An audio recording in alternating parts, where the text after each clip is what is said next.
Well, my second guest this evening is Manny Badillo from the New York City Coalition for Accountability Now. He joins us now from New York. Many thanks for being with us here on France 24. Now, your organisation is campaigning for a fresh investigation into the September 11th terror attacks. Tell us why.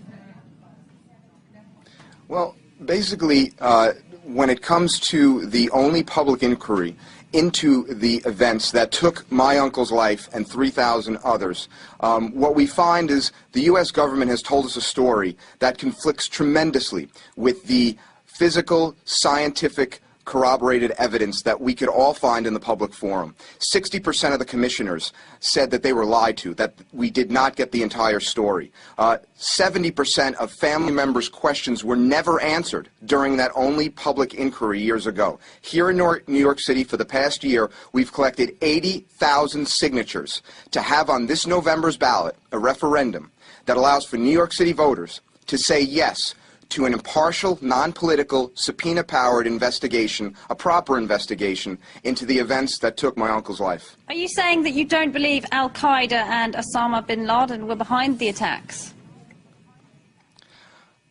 I do not believe Osama bin Laden and Al-Qaeda were behind the attacks. The evidence doesn't point that way. Al-Qaeda is a database of mercenaries that the CIA kept in the 1980s and 90s. Osama bin Laden was working for the CIA, as per Sybil Edmonds, a whistleblower who testified to the 9/11 Commission, but her testimony never got out to the public, said that Osama was working for the United States government up until 11, and look how conveniently he's worked for us since. I don't even know if the man's still alive. I do know that for the past 5 months, I've been reviewing, along with so many others throughout the world, that the scientific, peer-reviewed and refereed study put out by Stephen Jones and Kevin Ryan and 8 other scientists from here in Europe have proven that there are highly engineered, military-grade explosives found in the debris of the World Trade Center. This corroborates the hundreds of first responders and firefighters that said they were heard explosions and bombs going off in that building. Now, how did Osama bin Laden and Al-Qaeda get in there and do that? Who are you saying is behind the attacks?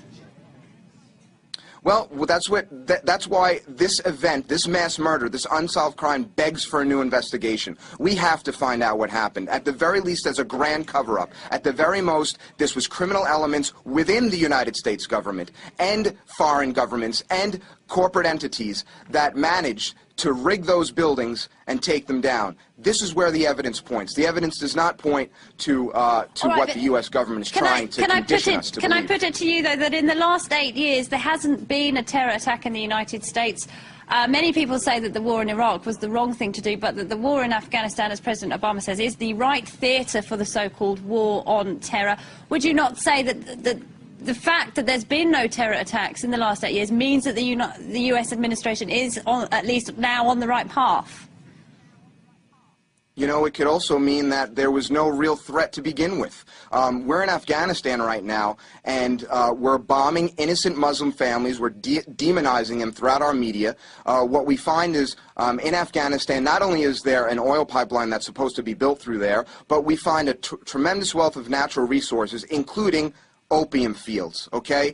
Last year had the largest opium crop in the history of Afghanistan, and this is when NATO is there. I mean, what's going on? We know the CIA has been bringing drugs into this country, the United States, for the past 5 decades. So now we have NATO and U.S. forces in control, supposedly, of Afghanistan, but yet the poppy field crop is the largest it's ever been. What's going on? Mr. Badillo, many thanks indeed for joining us. I'm afraid we will have to leave it there. Well, that's it for tonight's focus. We'd like to remind you that any views given by our correspondents or our guests are not, of course, the views of France 24.